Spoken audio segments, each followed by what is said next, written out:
নমস্কার, বাঙালির পেট পূজা চ্যানেলে আপনাদের সকলকে জানাই স্বাগত। আপনারা ছোট মাছ দিয়ে তো চচ্চড়ি অনেকে তৈরি করে খেয়েছেন। আজকে আমি খুব সস্তা দামের বড় মাছ দিয়ে চচ্চড়ি তৈরি করব। সেটা হলো ভোলা মাছ।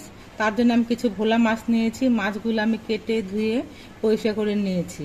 আর মাছের মাথাগুলো আমি ফেলে দিয়েছি, কারণ ভোলা মাছের মাথায় দেখবেন পাথর থাকে। ওই পাথরগুলো যদি থেকে যায়, খাওয়ার সময় দাঁতে পড়লে কিন্তু দাঁতও ভেঙে যেতে পারে। এই জন্য মাথাগুলো আমি ফেলে দিয়েছি।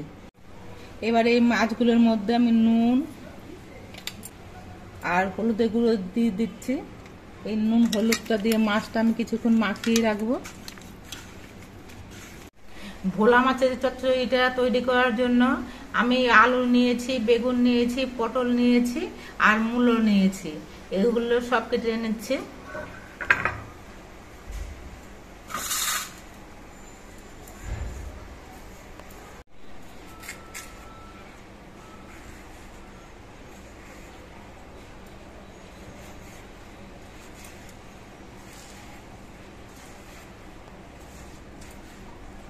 আলুগুলো আমি এরকম সরু করে লম্বা করে কেটে নিচ্ছি।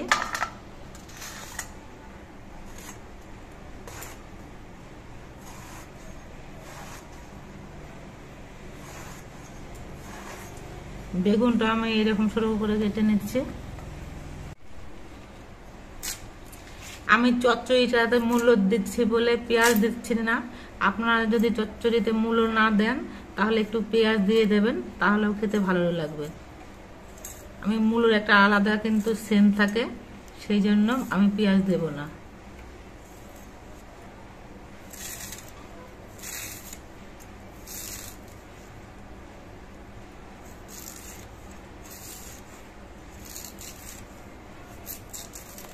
একইভাবে আমি সব সবজিগুলো কেটে নিচ্ছি।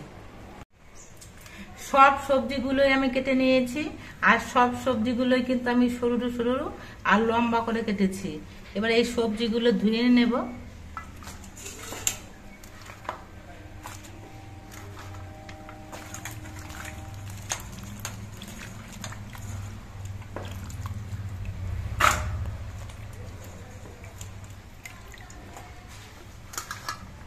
সবজিগুলো কয়েকবার জল পাল্টে নিয়ে ধুয়ে নিতে হবে। এবার ভোলা মাছের চচ্চড়িটা রান্না করা হবে। তার জন্য গ্যাসটা ধরিয়ে আমি একটা কড়াই বসিয়ে দিয়েছি। কড়াইটা বেশ ভালো মতো গরম করে নিয়েছি। এবার দিচ্ছি সর্ষের তেল। এবার মাছটা ভেজে নেব। তার জন্য তেলটা বেশ ভালো মতো গরম করে নিয়েছি। মাছ ভাজার আগে কড়াই আর তেলটা কিন্তু বেশ ভালো মতো গরম করে নিতে হয়, না হলে মাছ কিন্তু অনেক সময় কড়াইতে লেগে পড়ে।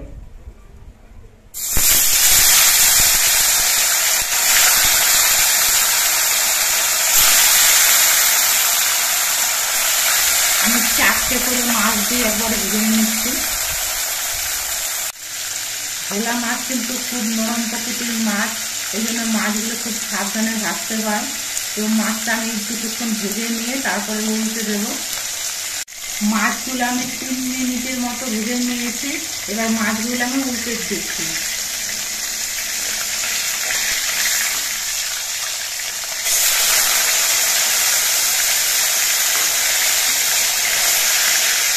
এবার এই পিসটাও কিছুক্ষণ ভেজে নিতে হবে। মাছগুলো আমি একটু কড়া করে ভেজে নিয়েছি। মাছটা ভাজা হয়ে গেছে, এবার আমি নামিয়ে নিচ্ছি।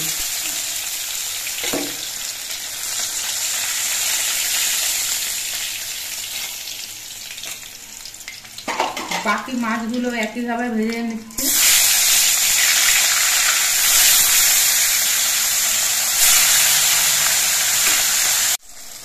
আমার সবগুলো মাছ ভেজে নেওয়া হয়ে গেছে।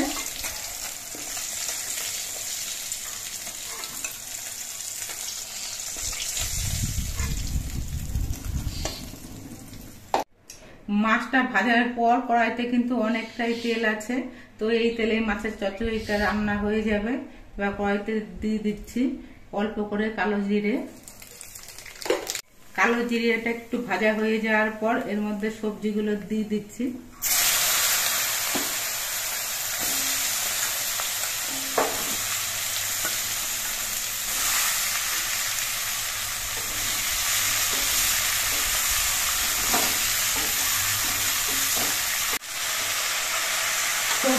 নেড়ে চেড়ে তেলের সঙ্গে মিশিয়ে নিতে হবে। এবার এই সবজিগুলোর মধ্যে দিয়ে দিচ্ছি পরিমাণ মতো নুন আর কয়েকটা চেরা কাঁচা লঙ্কা, কিছু লঙ্কা ঘরে থেকে তুলে রেখেছিল। নুন দিয়ে সবজিগুলো নেড়ে চেড়ে মিশিয়ে নিতে হবে। নুন দেওয়ার পর সবজিগুলো কিন্তু অনেকটাই মরে গেছে আর সবজি থেকে দেখুন অনেকটাই জল বেরিয়েছে।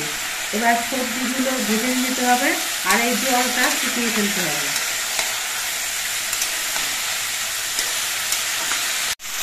এই সময় গ্যাসের ফ্লেমটা কিন্তু হাইয়ে রেখে রান্না করতে হবে, তাহলে জলটা খুব তাড়াতাড়ি শুকিয়ে যাবে আর সবজিগুলো ভালো করে ভাজা হয়ে যাবে।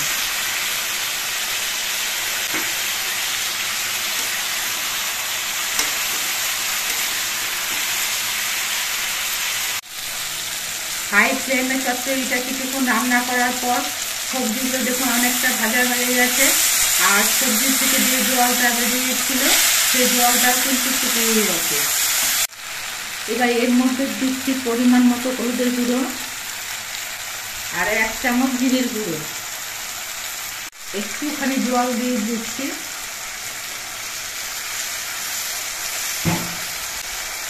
এবার নেড়ে চেড়ে সবজির সঙ্গে মিশিয়ে নিতে হবে আর কিছুক্ষণ কষিয়ে নিতে হবে।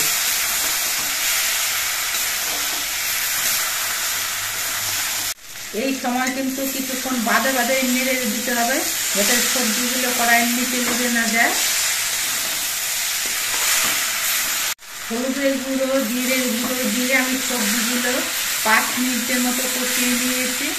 এবার এর মধ্যে অল্প করে একটু ঝোল দিচ্ছি যাতে সবজিগুলো ঠিকঠাক সেদ্ধ হয়। এবার গ্যাসের ফ্লেমটা কমিয়ে দিতে হবে।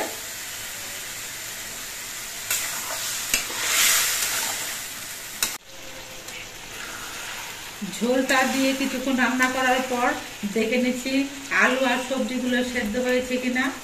আলুও সেদ্ধ হয়ে গেছে, সব সবজিও সেদ্ধ হয়ে গেছে। এবার এর মধ্যে ভেজে রাখা মাছগুলো দিয়ে দিচ্ছি।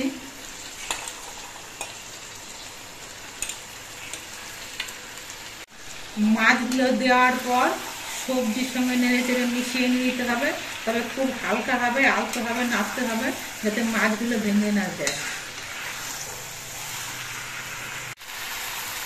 মাছটা দেওয়ার পরও 2-3 মিনিটের মতো রান্না করে নিতে হবে।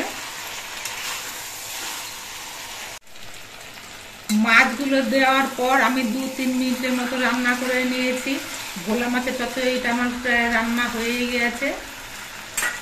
এবার এর মধ্যে আমি অল্প করে কিছু ধনেপাতা কুচি দিচ্ছি।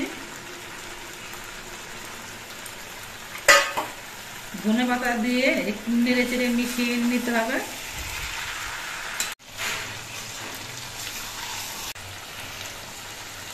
ভোলা মাছের চচ্চড়িটা আমার রান্না হয়ে গেছে। এবার গ্যাসটা অফ করে দিচ্ছি। আপনারা দেখতে পেলেন ভোলা মাছ দিয়ে আমি কিভাবে চচ্চড়িটা তৈরি করলাম। ভোলা মাছ দিয়ে এরকম চচ্চড়ি তৈরি করলে খেতে কিন্তু খুবই ভালো হয়। তো বন্ধুরা, আপনারা যদি এই চচ্চড়ি তৈরি করে না খেয়ে থাকেন তাহলে একদিন তৈরি করে খেয়ে দেখবেন, আশা করছি ভালো লাগবে। আর আমাদের ভিডিওটা আপনাদের কেমন লাগলো, যদি ভালো লাগে ভিডিওটিতে একটি লাইক, নতুন বন্ধু হলে চ্যানেলটিকে সাবস্ক্রাইব করে দেবেন। সকলে সুস্থ থাকবেন, ভালো থাকবেন। দেখা হবে পরবর্তী আর একটা ভিডিওতে।